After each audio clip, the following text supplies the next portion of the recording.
Now अब थोड़ी शांति है, सिद्धि समर्थ ने आधी आधी चौकोपाई खा ली है। जब तक शांति है क्यों ना हम पार्ट 2 देख लेते हैं। पार्ट 2 में will go with the conversion.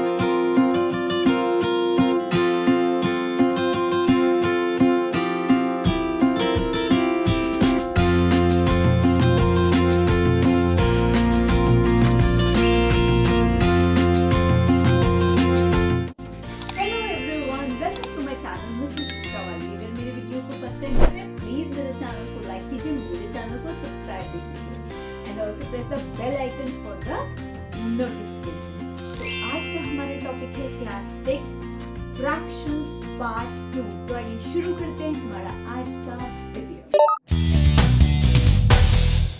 So now अब थोड़ी शांति है, सिद्धि समर्थ ने आधी आधी चौकोपाई खा ली है। जब तक शांति है क्यों ना हम पार्ट 2 देख लेते हैं। पार्ट 2 में will go with the convergence. Part 1 में मैंने आपको टाइप्स ऑफ फ्रैक्शन बताए थे, फ्रैक्शन का ओवरव्यू दिया था। अब हम देखते हैं फ्रैक्शंस को एक फॉर्म से दूसरी फॉर्म में अगर कन्वर्ट करना है तो कैसे करेंगे। ठीक है, चलिए देखते हैं जल्दी से। Converting an improper fraction to mixed fraction। Mixed fruit jam बनाना है improper fraction का। ठीक है, improper fraction क्या थे, जिसमें न्यूमरेटर क्या होता है, डिनोमिनेटर से बड़ा होता है।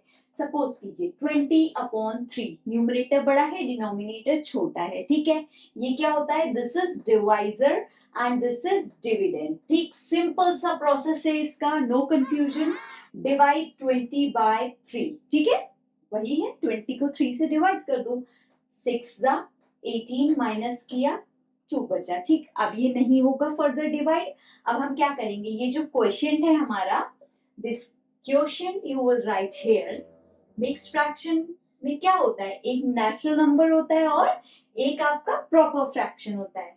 Quotient you will write here, then remainder upon the divisor.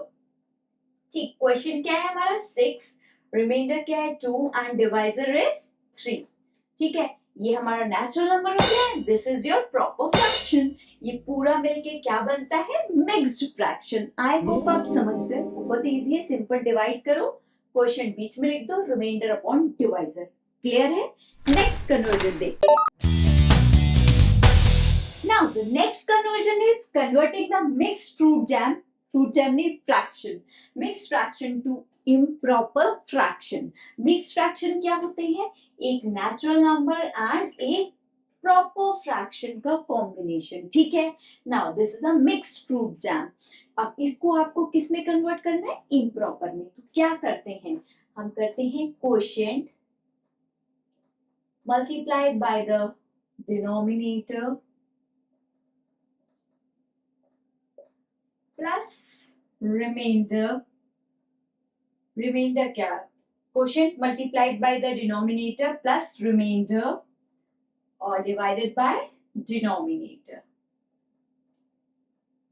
Quotient क्या था लास्ट में हमारा, दिस, तो ये क्या है 2 मल्टीप्लाइड बाय डिनोमिनेटर क्या है 6 प्लस रिमाइंडर क्या था हमारा, ये न्यूमरेटर क्या है 5 और डिनोमिनेटर क्या है 6। 12 प्लस 5/6 क्या आ जाएगा, 17/6। रिमाइंडर मतलब न्यूमरेटर। ठीक है, और क्वोशिएंट मतलब ये जो हमारा नेचुरल नंबर है। ठीक है, डोंट गेट कंफ्यूज्ड। ये मैंने लास्ट अभी जो बताया था उसमें बताया था कि यहाँ पर क्या लिखते हैं, क्वोशिएंट, ये रिमाइंडर, ये डिनोमिनेटर, वही उसका अब रिवर्स कर दिया हमने। क्वोशिएंट की मल्टीप्लाई डिनोमिनेटर से प्लस रिमाइंडर। रिमाइंडर क्या था, न्यूमरेटर। क्वोशिएंट क्या है, नेचुरल नंबर। ठीक है, तो ये फॉर्मूला है, इससे आप कोई भी मिक्स्ड फ्रैक्शन हो उसका इम्प्रॉपर, इम्प्रॉपर क्या है, जिसमें न्यूमरेटर बड़ा होता है और डिनोमिनेटर छोटा होता है। Clear, clear. चलो next. Now let us see the another pattern of question, equivalent fraction। equivalent fraction के मैंने क्या बताए थे, 2/4, 1/2, 3/6, ये सब क्या है, इक्विवेलेंट है। क्यों, क्योंकि जब इसको सिंपलेस्ट फॉर्म में रिड्यूस करेंगे तो हमें सबका आंसर क्या मिलेगा, 1/2, 1/2, 1/2। समझ में आ गया, रिकॉल हो गया। ठीक, नाउ अब देखो इक्विवेलेंट फ्रैक्शन में किस तरीके का क्वेश्चन आता है।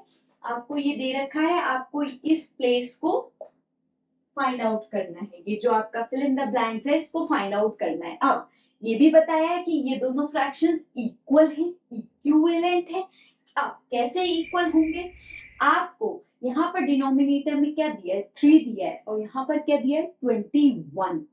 तो 3 है तो यहाँ पर 21 कैसे आएगा, 3 की किस, आप 3 से आगे जा रहे हैं मतलब 3 से बड़े नंबर पे जा रहे हैं तो मल्टीप्लाई करेंगे किसी नंबर से, किस नंबर से मल्टीप्लाई कर रहे हैं जो 21 आएगा, एग्जैक्टली 7 से मल्टीप्लाई कर रहे हैं 21 मिल गया। तो जब आप डिनोमिनेटर को मल्टीप्लाई कर रहे हैं तो न्यूमरेटर को भी करेंगे, आपको न्यूमरेटर भी मिल गया। नाउ अब देखिए 45 यहाँ पर दिया है और यहाँ पर 3 दिया है, यहाँ 60 दिया है, ये आपसे पूछा है।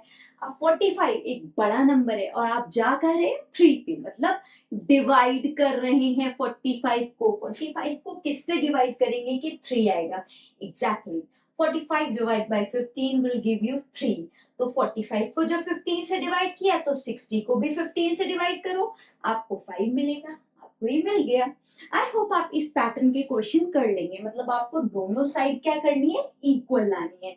ये 1/3 है, जब इसको रिड्यूस करोगे तो आपको 1/3 मिलेगा, जब इसको रिड्यूस करोगे तो आपको 3/5 मिलेगा। ठीक है, क्लियर है। चलिए next pattern. Now the next pattern is check whether the given pair of fractions are equivalent. आपको दो पेयर दिए हुए हैं 1/3 and 7/21. आपको चेक करना है क्या ये इक्विवेलेंट है। सबसे बढ़िया बात, आप क्या करेंगे, दोनों फ्रैक्शंस लिखेंगे और क्रॉस मल्टीप्लाई कर देंगे, 1 की 21 से एंड 3 की 7 से। 121 are 21, 21. Yes, they both are equivalent. दोनों फ्रैक्शंस इक्विवेलेंट है। आप देखिए 4/5 अपॉन 3/6 लिखा है, क्या ये इक्विवेलेंट है, क्रॉस मल्टीप्लाई कर दीजिए। 4 मल्टीप्लाइड बाय 6, 5 मल्टीप्लाइड बाय 3, 24, 15।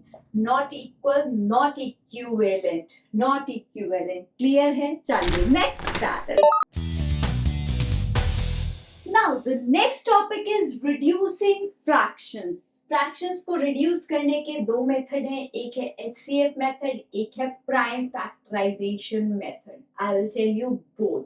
ठीक है, अब HCF मेथड जो है वो क्या है, HCF क्या होता है, हाईएस्ट कॉमन फैक्टर। ठीक है, आप क्या करेंगे, आपको इस फ्रैक्शन को रिड्यूस करना है, इन दोनों नंबर्स का आप HCF निकाल लो। HCF कैसे निकालते हैं, 3 ones are 5 are 5 threes are 3s are। 45 के क्या फैक्टर हुए, 5 3 15। ठीक है, और 105 के क्या हुए, 105 को 5 2 जा 1 जा 3 7 जा 7 जा 5 3 7। ठीक है, क्या हुआ, ये 5 दोनों में कॉमन है और ये 3 दोनों में कॉमन है, क्या आ गया, highest common factor 5 multiplied by 3 15। HCF आ गया आपका 15, इन दोनों का 45 एंड 105 का HCF क्या आया 15। तो आप 45 को 15 से डिवाइड कर दो और 105 को 15 से डिवाइड कर दो, क्या आएगा 3। 105 को 15, 5 5 जा 25, 125 15, 4 जा 5 4 जा 105 और इसको जब डिवाइड करेंगे तो 15 7 जा 7 5 जा 35। यस, ये आ गया आपका 3/7। क्या करना है, पहले न्यूमरेटर और डिनोमिनेटर का HCF निकाल लिया, जो HCF आया उससे न्यूमरेटर को डिवाइड कर दिया, डिनोमिनेटर को रिड्यूस हो गया। अब इससे ज्यादा रिड्यूस नहीं हो सकता, क्यों नहीं हो सकता, दोनों का जो कॉमन फैक्टर है, highest common factor will be 1। ठीक है, जब तक आपको रिड्यूस करना है जब तक हाईएस्ट कॉमन फैक्टर 1 ना मिल जाए। 3 और 7 का हाईएस्ट कॉमन फैक्टर क्या होगा 1। ठीक, क्लियर है ना। अब ये देखते हैं दूसरे मेथड से, जो हमारा प्राइम फैक्टराइजेशन मेथड है। HCF मेथड समझ में आ गया, न्यूमरेटर और डिनोमिनेटर का आप HCF निकालेंगे, फिर जो HCF आएगा उससे दोनों को डिवाइड कर देंगे। ठीक है, क्लियर है। अब 48 का आप प्राइम फैक्टर करो, प्राइम नंबर से डिवाइड करो, 24 12 2 6 जा 2 3 जा 3 जा। 60 के करो, 60 2 3 जा 0 2 1 जा 5 जा 3 5 जा 5 जा। ठीक है, इसके प्राइम फैक्टर क्या आ गए, 2 into 2 into 2 into 2 into 3, इसके क्या आ गए 2 into 2 into 3 into 5, ये कट गया, ये कट गया, ये कट गया, क्या आ जाएगा 4/5। बस इससे ज्यादा रिड्यूस नहीं हो पाएगा। इनका common factor, highest common factor 1 ही होगा। ठीक है, आई होप आप समझ गए कि कैसे करना है रिड्यूसिंग ऑफ फ्रैक्शंस। चलिए देखते हैं आज का अमेजिंग फैक्ट क्या है। So here comes the today's amazing fact. The world's deepest lake is Lake Baikal in Siberia, Russia. Isn't it amazing? So in this I have told you the unique concept of conversion of fractions. Keep watching my series for such more videos and an amazing fact too. Bye-bye. Happy learning. Thank you for watching my video. Please like, comment and subscribe my channel and also press the bell icon for the notification. Bye-bye. Happy learning.